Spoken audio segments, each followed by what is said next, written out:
Hello everyone. तो कैसे हैं आप सब। This is my first black video. यह हमारा भारत देश है, जहां भारतीय संविधान की प्रस्तावना में भारत को एक संपूर्ण प्रभुत्व संपन्न समाजवादी पंथ निरपेक्ष और लोकतंत्रात्मक गणराज्य बनाने की घोषित करता है, जो नागरिकों को न्याय, स्वतंत्रता, समानता की गारंटी भी देता है। 26 नवंबर 1949 को अपनाए गए इस दस्तावेज में राष्ट्र की एकता और नागरिकों के सम्मान को सर्वोपरि रखा गया है। लेकिन हम क्या देखते हैं, बहुत से लोग समानता के लिए आज भी सरवाइव कर रहे हैं। कास्टिज्म आज भी पूरी तरह से खत्म नहीं हुई है। यहाँ लोग आज भी धर्म और जाति के नाम पर रोज आपस में लड़ते हैं। स्टूडेंट्स अपनी कैरियर की लड़ाई खुद से और इस भ्रष्ट सिस्टम से लड़ता है।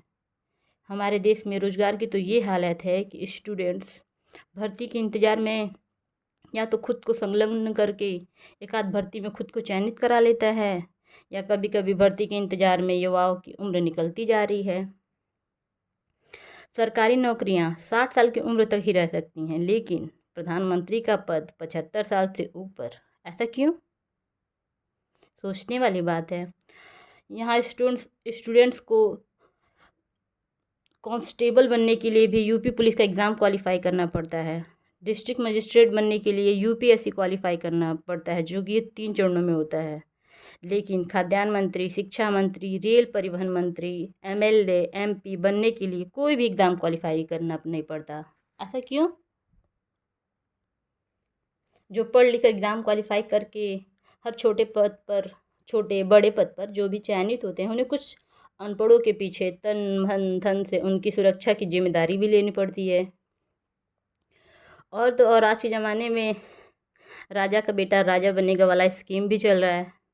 जैसे अमित शाह को ही ले लीजिए, वे केंद्रीय गृह मंत्री के पद पर हैं, जो 2019 से इस मंत्रालय का नेतृत्व कर रहे हैं। हालांकि वो केंद्रीय सहकारिता मंत्री के पद पर भी हैं, उसकी जिम्मेदारी लिए हुए हैं। इसके अलावा वे गांधीनगर गुजरात से लोकसभा सांसद भी हैं। उनके बेटे ने सिर्फ बीटेक किया है। आप लोग को तो पता ही होगा। वे वर्तमान में अंतर्राष्ट्रीय क्रिकेट परिषद के चेयरमैन हैं। इससे पहले वे board of control for cricket in India BCCI के सचिव थे। हमारे देश में लाखों युवाओं ने भी बीटेक किया हुआ है। क्या उनको ये अपॉर्चुनिटी नहीं मिल सकती थी? या कहीं लिखा जा चुका है कि राजा का बेटा ही राजा बनेगा? वैसे ही हमारे बिहार में नीतीश कुमार, जो बिहार के राज्यसभा सांसद हैं और जनता दल यूनाइटेड जेडीयू के राष्ट्रीय अध्यक्ष भी हैं, उन्होंने अभी हाल ही में अप्रैल में 2026 में बिहार के मुख्यमंत्री पद से इस्तीफा दिया था। और इसी 2026 में उनके बेटे निशांत कुमार बिहार सरकार में स्वास्थ्य मंत्री हैं।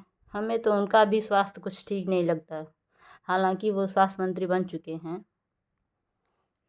लेकिन उन्होंने अभी 2026 में सक्रिय राजनीति में प्रवेश किया है और राज्य मंत्रिमंडल में शामिल भी हुए हैं।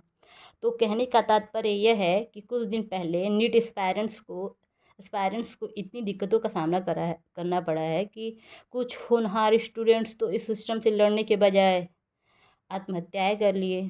ना वो किसी मंत्री के बेटे थे, ना ऐसो आराम से रहते थे। उन्होंने मेहनत किया था। अब ये मेहनत उन्हें कहाँ पता चलेगी, जिसे खैरात में सब कुछ मिल जाता है। इस करप्ट सिस्टम से आम जनता लड़ने से पहले ही घुटने टेक देती है कि अब हमसे ना हो पाएगा। क्या यही वो सोने की चिड़िया वाला भारत देश है, जहाँ नागरिकों को समान अवसर, दर्जा प्रदान करने की बात कही जाती है? धन्यवाद।